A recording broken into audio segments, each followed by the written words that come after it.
Shalom bien-aimés dans le Seigneur, que la paix et la grâce de notre Seigneur et Sauveur Jésus-Christ reposent et demeurent sur vous. Je suis là pour parler avec vous, pour vous apporter un message d'espoir.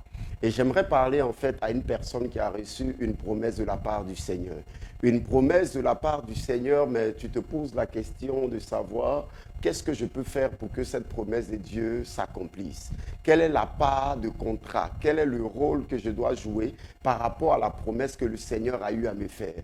Parce que vous devez savoir que beaucoup de personnes ont reçu des promesses du Seigneur. Beaucoup de personnes ont reçu des prophéties venant de Dieu. Mais très peu de personnes ont vu ces promesses que le Seigneur a eu à les faire s'accomplir.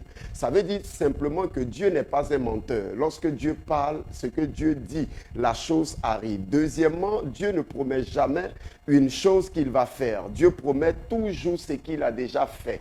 Il promet toujours ce qu'il a déjà accompli. Ça veut dire que lorsqu'une prophétie ne s'accomplit pas, lorsqu'une promesse n'arrive pas, ça veut dire que la part ou la responsabilité de l'homme n'a pas été engagée pleinement. Vous devez savoir que dans chaque promesse que le Seigneur vous fait, il y a un prix à payer. Il y a quelque chose que vous devez faire. Il y a une responsabilité que vous devez avoir. Il y a un jeu que vous devez faire. Vous devez rentrer en scène et accomplir votre part de responsabilité. Vous devez accomplir votre part du contrat. C'est-à-dire qu'à chaque fois que le Seigneur vous fait une promesse, vous devez avoir l'humilité d'aller devant le Seigneur pour lui dire, tu m'as fait la promesse que je serai une grande femme. Alors Seigneur, quelle est la contrepartie? Quel est le prix à payer? Qu'est-ce que je dois faire? Et le Seigneur, par son esprit, va te parler. Le Seigneur va te dire, voici le prix que tu dois payer. Voici ce que tu dois faire. Le prix à payer n'est pas ce qui permet à la vision ou à la promesse de Dieu de s'accomplir dans ta vie. Non.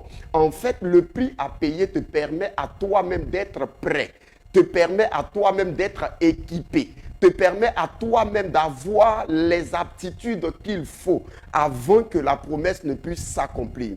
Lorsque vous lisez Deutéronome chapitre 28, le verset 1, il dit, si tu obéis à la voix de l'Éternel ton Dieu en mettant en pratique tous ses commandements et ses ordonnances que je te presserai aujourd'hui, il fera de toi la tête et non la queue. Et il y a un tas de bénédictions que le Seigneur libère à la suite.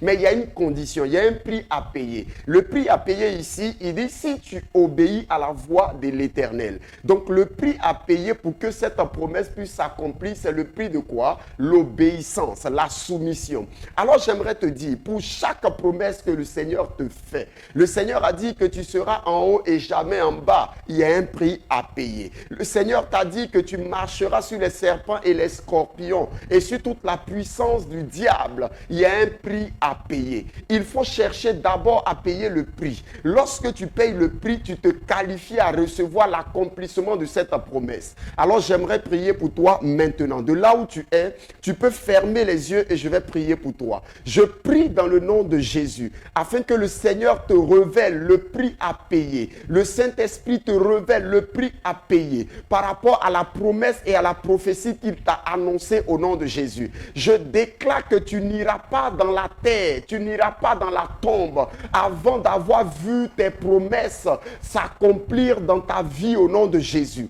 Je déclare dans le nom de Jésus que le Seigneur commence à accomplir toutes ses promesses pour toi maintenant au nom de Jésus. Je te déclare béni, je te déclare favorisé. Je déclare que la main de l'Éternel est sur toi et que sa grâce maintenant repose sur toi. Au nom précieux de Jésus, j'ai prié.